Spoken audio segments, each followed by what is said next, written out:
The Shadow of the Hollow, A Tale of Betrayal and Reckoning. July 13, 1867. The sun hung low over the Nebraska plains, casting long shadows across the parched grass. Near the hollow, known as Devil's Jaw, a lone figure stood atop a ridge, his silhouette jagged against the amber sky.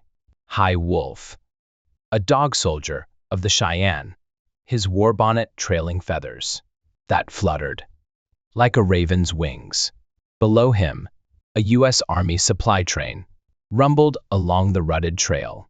6 wagons, laden with rifles, powder, and gold, guarded by 30 soldiers of the 7th Cavalry.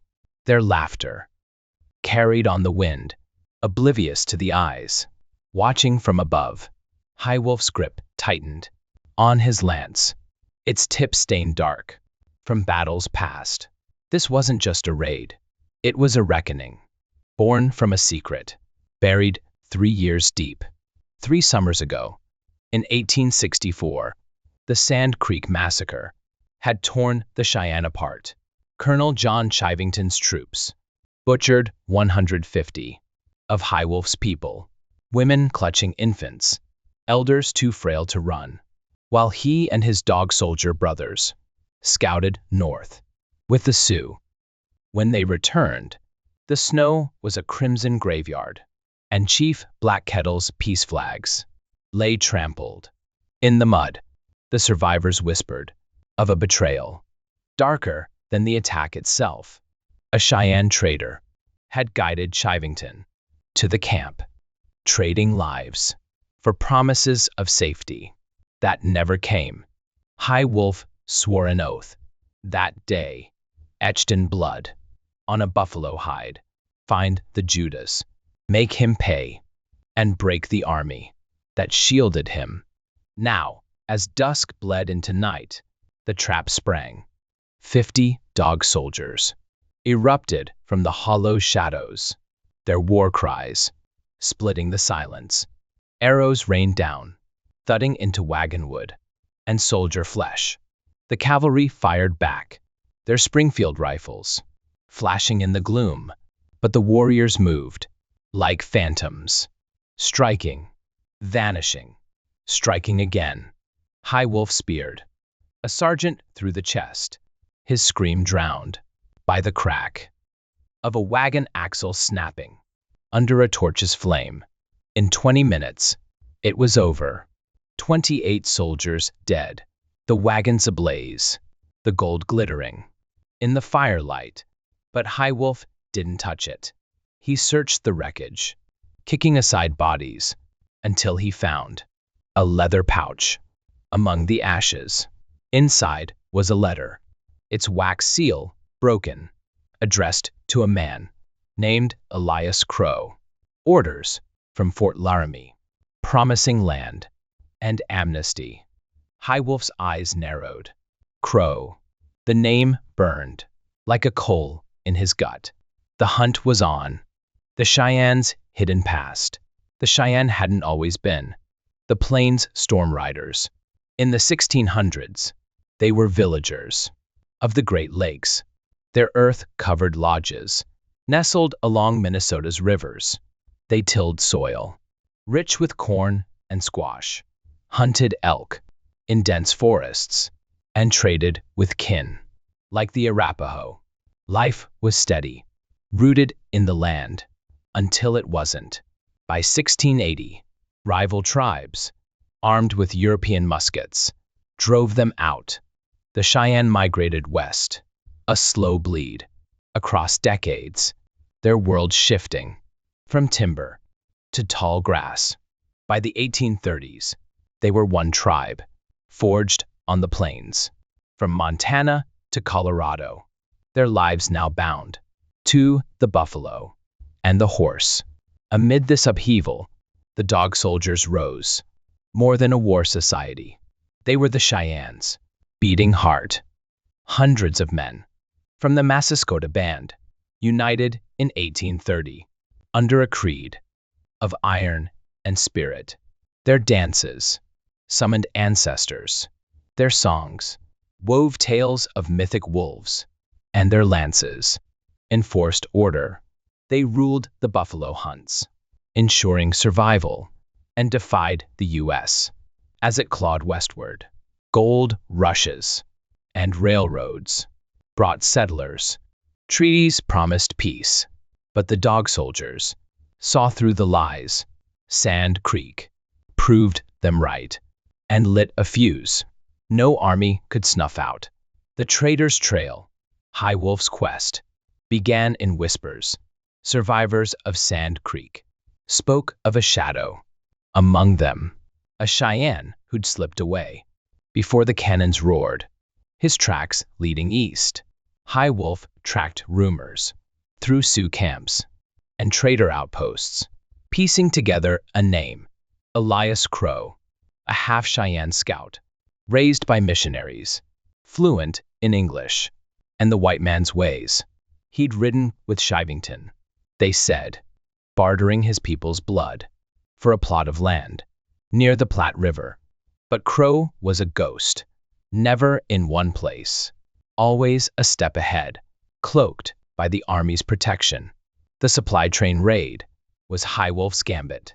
The letter confirmed Crow lived, now a go-between for Fort Laramie and the Cheyenne bands, still resisting. It hinted at a meeting.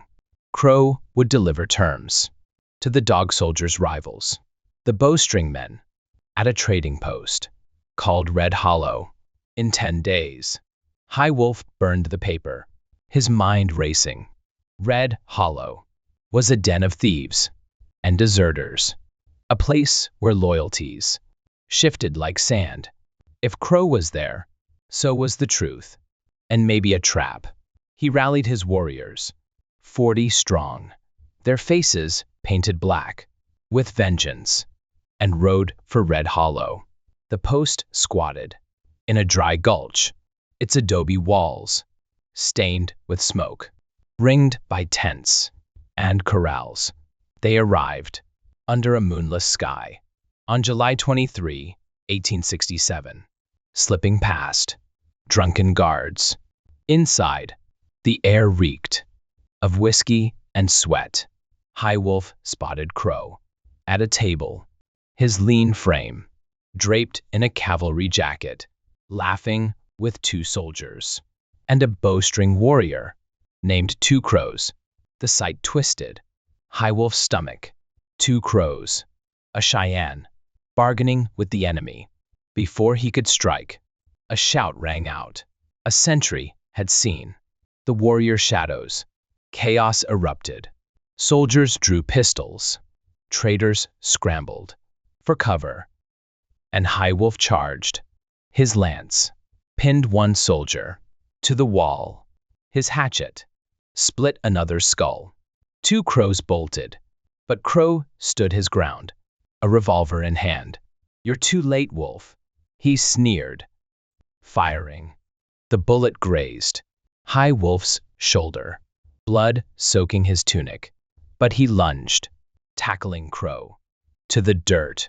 They grappled, fists and steel flashing, until High Wolf's blade found Crow's throat.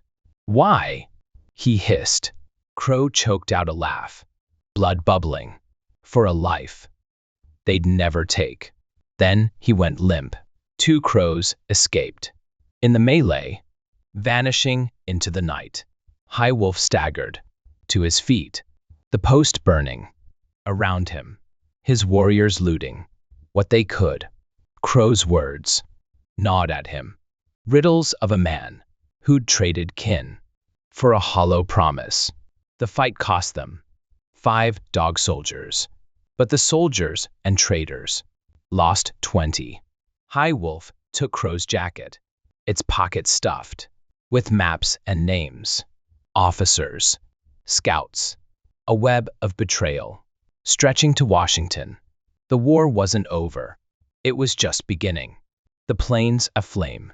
News of Red Hollow spread like wildfire.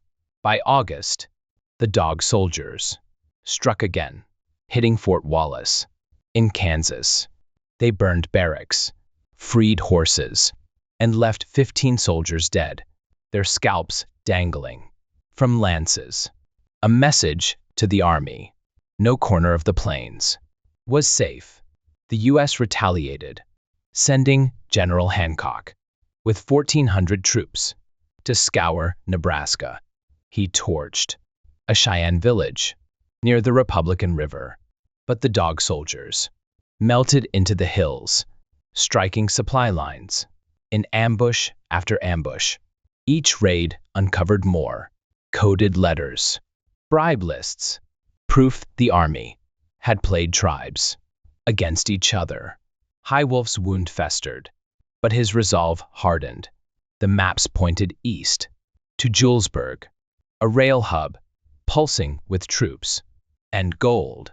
On September 10, 1867, he led 200 warriors, dog soldiers, Sioux allies, even a few Arapaho. In a dawn assault, they derailed a train, its cars spilling weapons and payroll, then fought a pitched battle with 300 soldiers rushing from the fort. Smoke choked the air, bullets whined, and High Wolf's lance danced through the fray. The natives lost 30 men. The army lost 90, their bodies strewn across the tracks. High Wolf found a ledger in the wreckage, names of Cheyenne collaborators, payments in gold, and a chilling note. Sand Creek was the start, the final riddle. Winter loomed, and High Wolf knew time was short. The ledger named a mastermind, Major Ezra Kane, a Fort Laramie officer who'd orchestrated Sand Creek and shielded Crow. Kane was due at Powder River in October, inspecting a new outpost. High Wolf rode north with his last 50 warriors, the cold biting their bones. On October 15, they struck under a blizzard's cover. Kane's camp was small, 40 men, but fortified. The dog soldiers fought with desperate fury, arrows and rifles tearing through tents. High Wolf faced Kane in the snow, the major's saber clashing against his lance. "You'll never win," Kane spat before High Wolf's blade opened his chest. The outpost fell, 30 soldiers dead, but 20 warriors joined them, their blood freezing in the drifts. High Wolf survived, clutching Kane's journal. It revealed a plot to fracture the Cheyenne, pitting dog soldiers against their own. Crow was just one pawn. The army's goal: clear the plains for rails and settlers, no matter the cost. High Wolf burned the book, his strength fading. He led his remnant west, vanishing into Montana's hills. As 1868 dawned, rumors said he died that winter. Others swore he lived, a shadow haunting the frontier. Echoes in the wind. The dog soldiers' war raged on, feeding into Little Bighorn's triumph in 1876. But High Wolf's tale became legend. A warrior chasing a traitor, unraveling a conspiracy, defying an empire. The U.S. spent millions, lost hundreds, yet couldn't erase him. His story whispers through the plains. What drove him to the end? Who else betrayed the Cheyenne? And what secrets died with him in the snow?